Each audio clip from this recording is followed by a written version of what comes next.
সবাই কেমন আছো? আশা করি সবাই ভালো আছো, আমিও ভালো আছি। নতুন একটা ব্লগে তোমাদের সবাইকে স্বাগত। মেয়ে আমার সাথেই আসবে। তো এখন ব্লগটা স্টার্ট করছি কেন, আজকে তোমাদের কাছে একটা রেসিপি শেয়ার করব, তো সেটাই দেখাবো। তাই তো এখন আসা। তো সারাদিন রান্নাটা করিনি, কারণ কেননা তেল ছিল না, দোকানও বন্ধ ছিল। তো এখন সন্ধ্যার সময় সর্ষের তেল নিয়ে আসলাম। তো এখন রান্নাটা স্টার্ট করব। আর কি করছি, একটা ইউনিক একটা রান্না করছি। অনেকেই খেয়েছো, অনেকে খাওনি, তো সেটাই আমি রান্নাটা করছি। আমরা অনেকবার খেয়েছি, তো আজকে তোমাদের কাছে শেয়ার করবো। চলো। আর এখন বাতাস, প্রচণ্ড বাতাস বাইরে, আর সারাদিন তো এত রোদ, মুখের অবস্থা দেখলে বুঝতে পারবে এতটা গরম। তো চলো রান্নাটা কি করছি সেটাই শেয়ার করবো। তো চলো। তোমরা এটাকে কি বলো আমি জানি না, আমরা এটাকে আমলতি ডাঁটা বলি, আর এখানে অনেকে বলে বন ডাঁটা না কি বলে, আর অনেকে তো এটাকে নটে শাক বলে। দেখো, আমরা আমলতি ডাঁটা বলি। এগুলো শাকও, এই পাতাগুলো খাওয়া যায়, খুব টেস্ট হয়।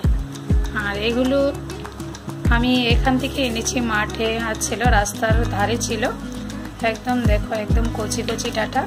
তো এগুলো দিয়ে আজকে মাছ দিয়ে রান্না করব, তাই তোমাদের কাছে শেয়ার করব। তো তোমরা কে কে এই ডাঁটাটাকে চেনো, আর এখানে কি বলে? আমাদের ওইখানে তো আমলতির ডাঁটা বলে। তো তোমরা কি বলো? দেখো নরম, একদম নরম, একদম নরম। আচ্ছা চলো এটাকে আগে কেটে নিই, কেটে পুরো পরিষ্কার করে ধুয়ে তারপর দেখাচ্ছি। সবগুলো কেটে নিয়েছি, ডাঁটাগুলো একদম পরিষ্কার করে নিয়েছি। আর এখানে হয়েছে আলু নিয়েছি, 2টো আলু নিয়েছি। আর এখানে একটা মাঝারি সাইজের থেকে একটু ছোট পেঁয়াজ, লঙ্কা 4খানা লঙ্কা, আর আদা বাটা। তো এগুলো হলো এটা রান্নার প্রিয়, মানে যা যা লাগে। আর মশলা তো আছেই। তো দেখো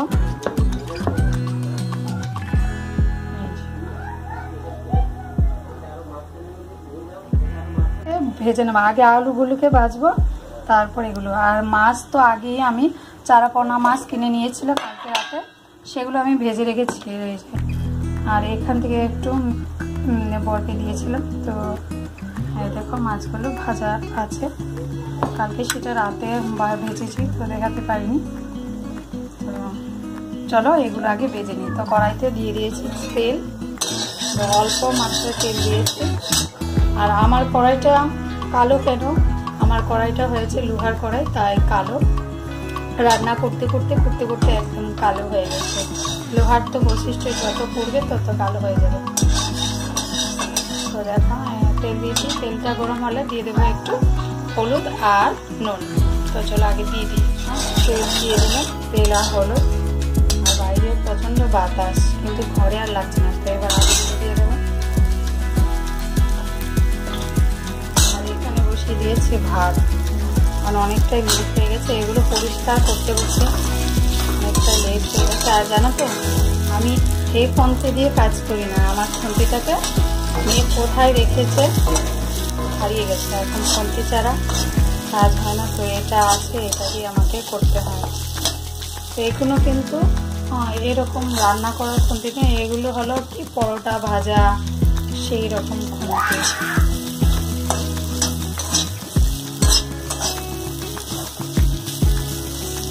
আলুগুলো একটু ভাজা ভাজা হয়ে গেলে তারপর আমি ডাঁটাটাকেও ভেজে নেব।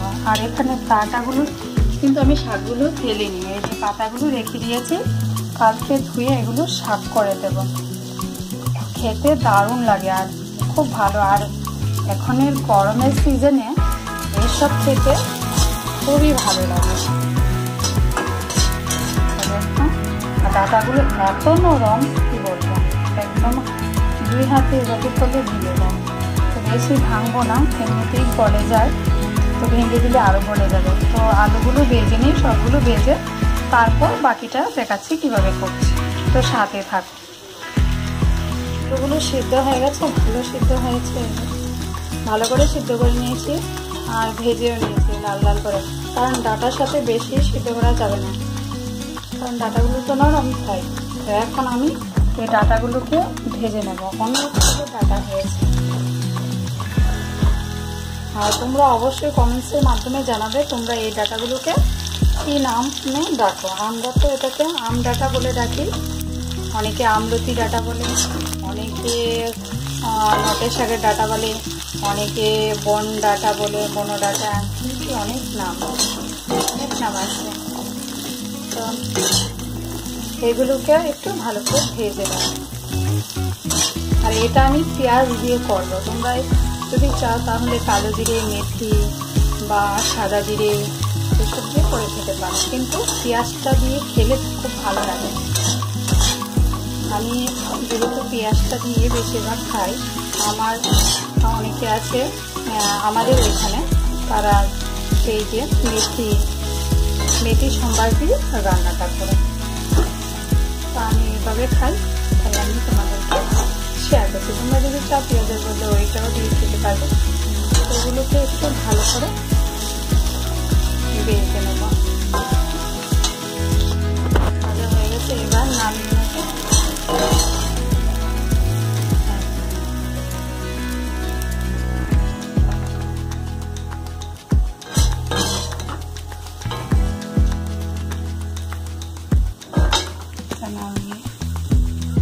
হয়ে গেছে, এবার বাটিটা করে নিচ্ছি।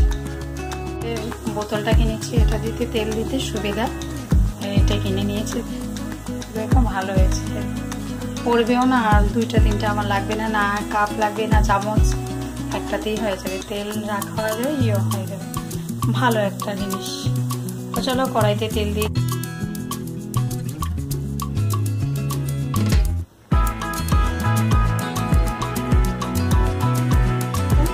তারপর তাতে দিয়ে দেবো একটা শুকনো লঙ্কা।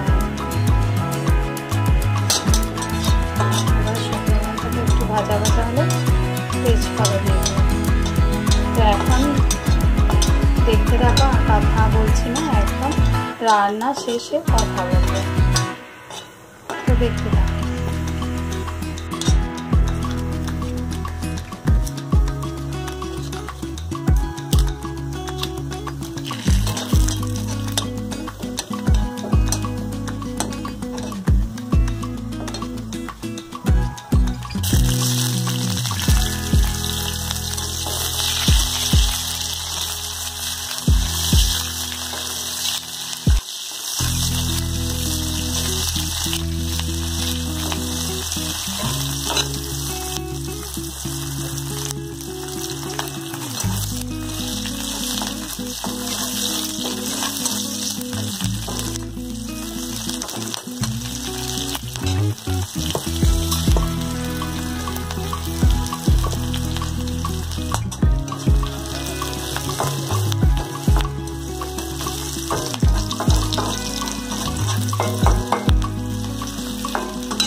হয়েছে, জল একটু দিয়ে দিই, ফুটে যাচ্ছে, কারণ ডাঁটাটা সিদ্ধ হচ্ছে আর জলটা শুকিয়ে যাচ্ছে। তো মাছটা যদি সিদ্ধ না হয় জলের মধ্যে, তো মাছের যে ইয়েটা আছে সেটা যদি মিক্সড না হয় তাহলে ভালো লাগবে। তো হয়ে গেছে আমার পোনা মাছের ঝোল আমডাটা দিয়ে। কেমন হয়েছে অবশ্যই কমেন্টসের মাধ্যমে জানাবে, আর একটা লাইক দিতে ভুলবে না বন্ধুরা। তো দেখো কালারটা খুব বেশ সুন্দর হয়েছে, তোমরা এইভাবে রান্না করে খাবে, আর গরমের সিজনে এইসবই ভালো লাগে। তো আজকের জন্য এইটুকুই নিয়ে তোমাদের কাছ থেকে বিদায় নিলাম। তো দেখা হবে নেক্সট আরেকটা ব্লগে। টাটা বাই বাই, সবাই ভালো থেকো, সুস্থ থেকো, গুড নাইট।